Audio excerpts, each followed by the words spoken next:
আমি হাঁটতেছি আর ভাবতেছি কি একটা দেশে আমরা বসবাস করতেছি, যেইখানে এক ডাক্তার আমাকে আয়রনের ওষুধ লিখছে, ইনজেকশন, যেটা লিখছে 1 গ্রাম, ওইটা 1 গ্রামের হয়ই না। ওই গ্রুপের বা ওই নামের যে ওষুধটা আছে ওইটা 1 গ্রাম হয় না। গেল একটা কাহিনী। হসপিটালে এক ভদ্রলোক চিল্লাচিল্লি করতেছে যে আপনারা 5% ওষুধের উপর ডিসকাউন্ট দিবেন না কেন? ফার্মেসিওয়ালারা বলতেছে আমাদের এখানে ডিসকাউন্টের কোনো অপশন নাই। গেল একটা। আর এক পেশেন্ট আর এক হসপিটালে গেছি, সে বলতেছে যে আমি যখন ভর্তি ছিলাম না, আলট্রাসোনোগ্রাম করাইতাম, আমার কাছে এই বিলটা আসতো, কারণ ভর্তির পরে বিলটা বাড়লো কেন? বলতেছে ভর্তি পেশেন্টের ডিসকাউন্ট নেই।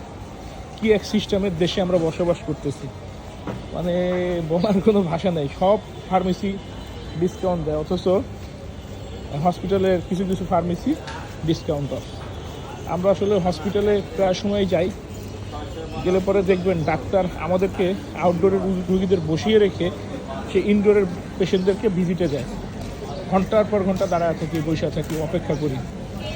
অথচ ঢোকার পরে সে 2-3 মিনিটের বেশি সময় দিতে খুব বিরক্ত বোধ করে। 2-3টা প্রশ্ন করবেন, সে খুব বিরক্ত বোধ করে। অথচ তাকে কিন্তু বিনামূল্যে দেখাই না। গেছে রোজার ঈদে ডাক্তারের কাছে গেছে, 1 মাস ওভার হয়ে গেছে, তার ফুল ভিজিটটা রাখলো। আমি গেছেকারকে প্রশ্ন করলাম যে আপনি ফুল ভিজিট রাখলেন, ভালো কথা, তাহলে আমি যে এখন প্রতি সপ্তাহে আসতেছি, এখন কি আমাকে কম রাখবেন না?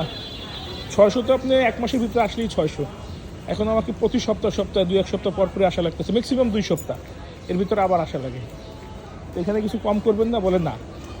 তাহলে দেখেন কি একটা সিস্টেমের ভিতরে আমরা বসবাস করতেছি। যার যেমন খুশি, যে যেখান থেকে পারতেছে সাধারণ জনগণের সব কিছু হাতায় নিতেছে যার যার সুবিধা মতো।